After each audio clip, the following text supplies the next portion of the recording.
Bonjour mes chers élèves, bonjour tout le monde, bienvenue à une nouvelle leçon. Aujourd'hui, je vous propose de suivre avec moi une leçon de grammaire. Alors, cette leçon-là va parler des compléments de phrases. Comme à l'accoutumée, commençons par l'observation de ces phrases-là. Ce matin, j'ai découvert un nid dans la vieille maison.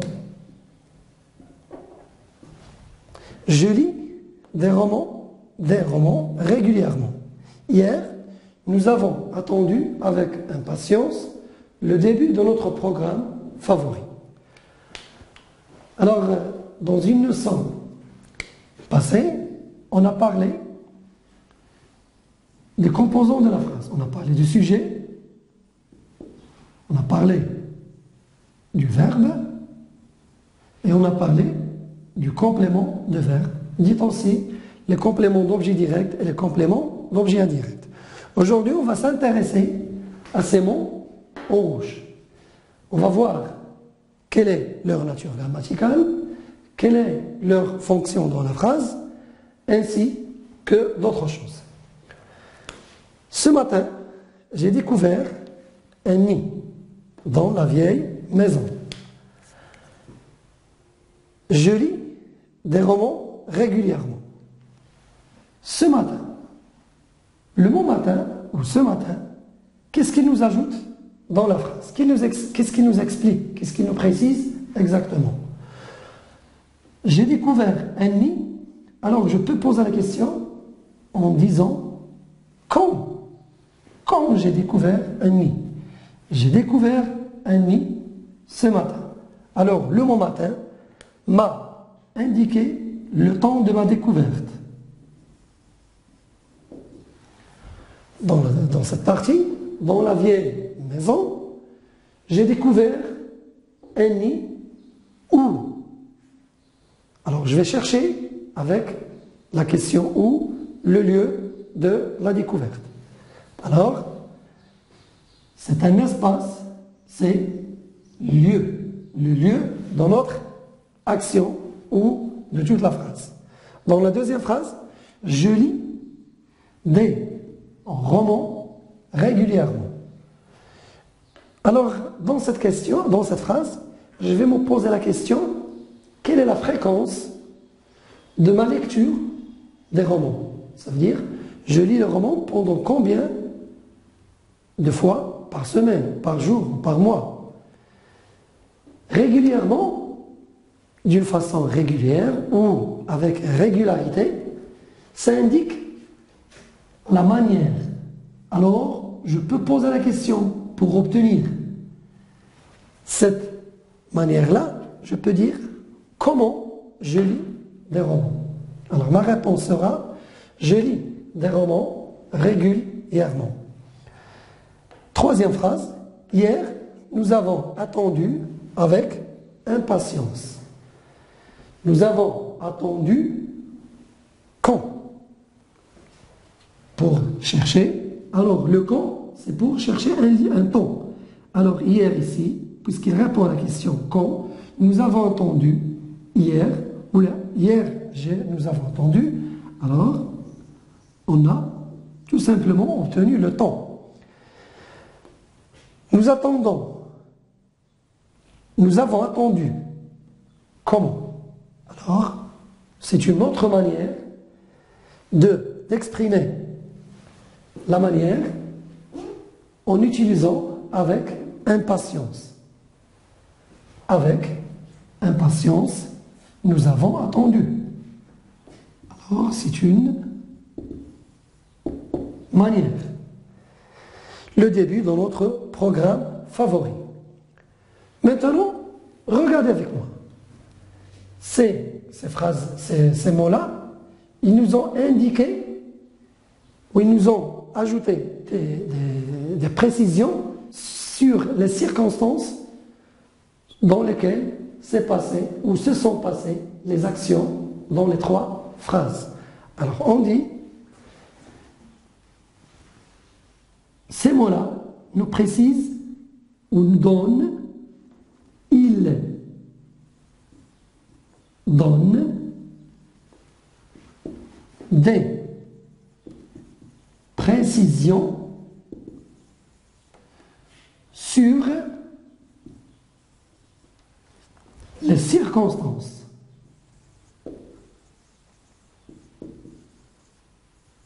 de l'action ou aussi de la phrase. Alors par conséquent, on va les appeler, puisqu'il indique les compléments ou il indique les précisions sur les circonstances, on peut les surnommer les compléments de phrase, ou on parle aussi des compléments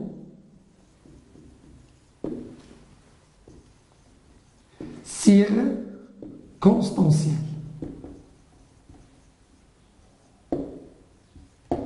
Alors, si vous trouvez dans un livre ou dans une vidéo qu'on parle de compléments de phrase, alors ce sont les compléments circonstanciels. Alors, ces compléments circonstanciels sont nombreux. On parle de plusieurs compléments circonstanciels. Alors, les plus utilisés, ce sont les compléments que vous avez devant vous. Les compléments de temps, les compléments de lieu et les compléments de manière. On va les mentionner, les compléments de temps, de lieu, de manière. À ces trois-là, on peut ajouter des compléments de cause, des compléments circonstanciels de cause, des compléments circonstanciels de lutte, des compléments circonstanciels de moyens, des compléments circonstanciels d'accompagnement,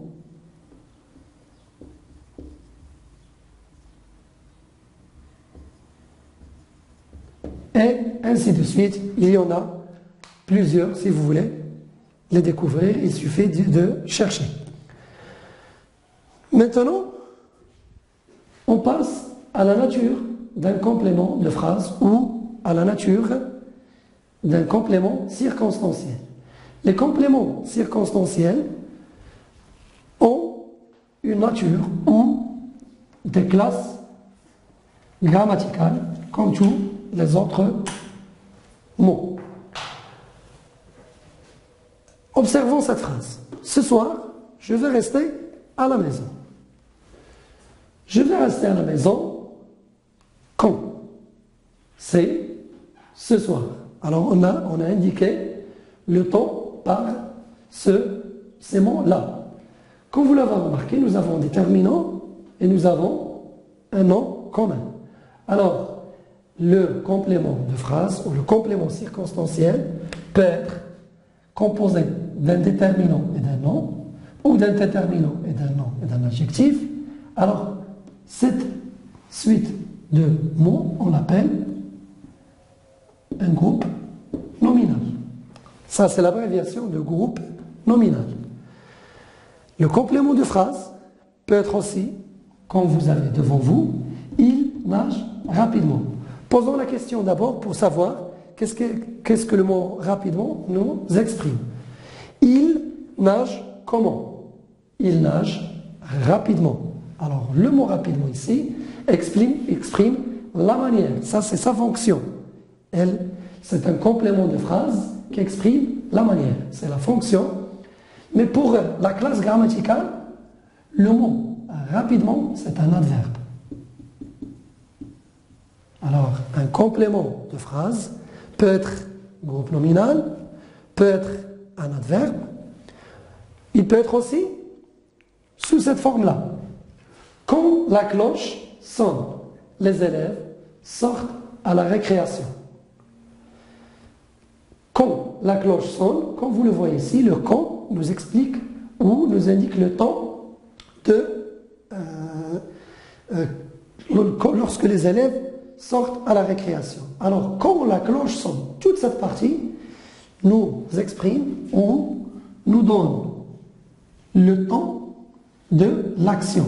Alors, c'est un temps. Alors, nous avons toute une phrase pour indiquer un temps précis. Ici, nous n'avons utilisé que le groupe nominal. Alors cette phrase-là, on va l'appeler une proposition. Alors, cette proposition-là nous explique le temps de notre action. Maintenant, pour récapituler le tout, nous avons les compléments circonstanciels qui nous indiquent les circonstances d'une action. Alors, ils sont des compléments de temps, des compléments circonstanciels de lieu, des compléments circonstanciels de manière, et comme on l'a expliqué tout à l'heure, de cause, de conséquences, de moyens, de but, ainsi de suite. On avait aussi la nature d'un complément de phrase. Alors, un complément de phrase peut être un groupe nominal, il peut être un adverbe, comme dans l'exemple rapidement, ou elle peut être une proposition. Alors, pour vérifier votre compréhension, je vous propose un exercice d'application.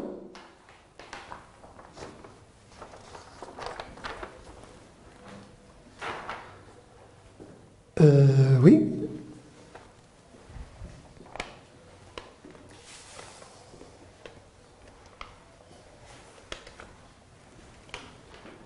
Alors, dans cet exercice d'application, on va parler à la fois des compléments de phrase ou des compléments circonstanciels.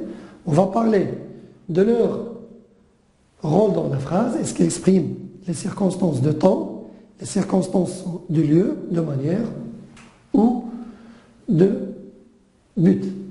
Et ensuite, on va voir la nature de chaque complément. Voilà.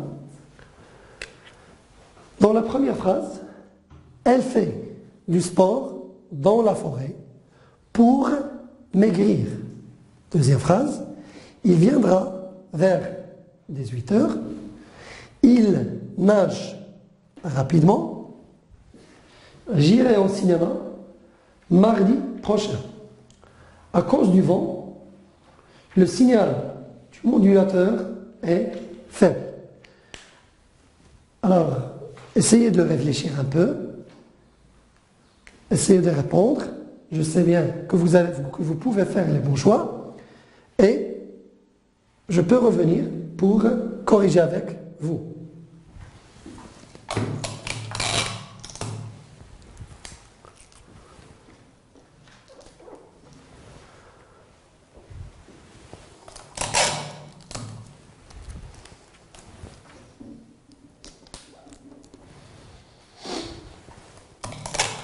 Réfléchissez bien. On corrige maintenant. Elle fait du sport dans la forêt pour maigrir. Commençons par souligner le complément de phrase. Alors, dans cette phrase, elle, c'est le sujet, fait, c'est le verbe, du sport, c'est le complément du verbe, ou le complément d'objet direct. Alors, notre complément, le premier complément de phrase, le voilà, et le deuxième, le voilà. Dans la deuxième phrase, il viendra vers 18 heures. Alors, le sujet, le verbe, est le complément de phrase. Il, c'est le sujet, nage, c'est le verbe, rapidement, c'est notre complément. J'irai, sujet, verbe, au cinéma. Mardi prochain.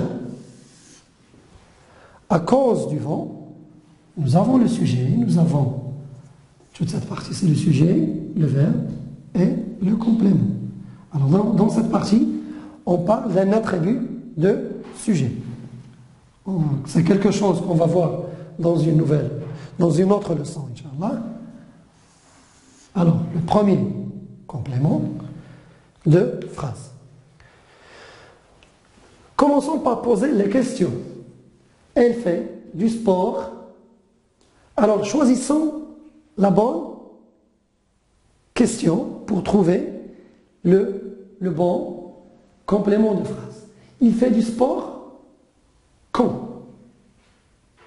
dans la forêt, on ne peut pas répondre comme ça. Elle fait du sport où?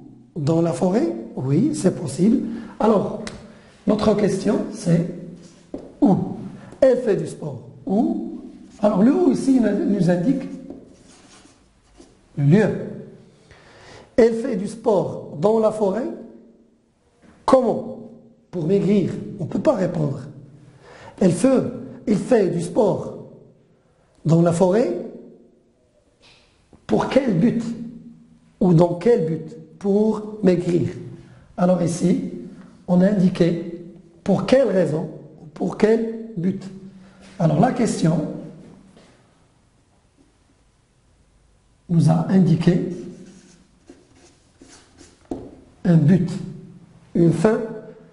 Alors la fin pour laquelle nous faisons le sport, c'est pour maigrir, et on sait bien que le sport a beaucoup de bénéfices pour notre santé.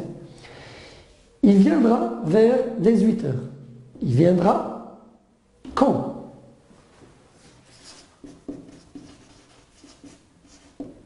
Quand nous a indiqué le temps de la phrase.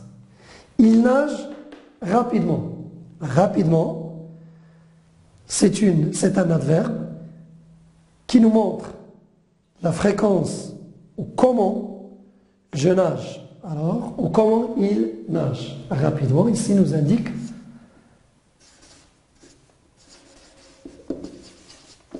la manière. J'irai où? J'irai au cinéma. C'est un lieu. J'irai au cinéma mardi prochain. Alors, ça nous indique quand j'irai au cinéma, c'est un temps. Alors, voyons cette dernière phrase. À cause du vent, le signal du modulateur est faible. Le modulateur, c'est un appareil électronique qui nous permet de recevoir des chaînes par satellite. Ici, le signal du modulateur est faible. Pourquoi? Pour quelle raison? Alors, à cause du vent, le signal du modulateur est faible. Alors, ici, on parle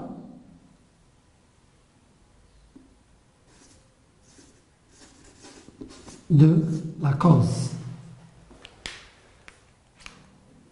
Bravo. Alors, avant de finir,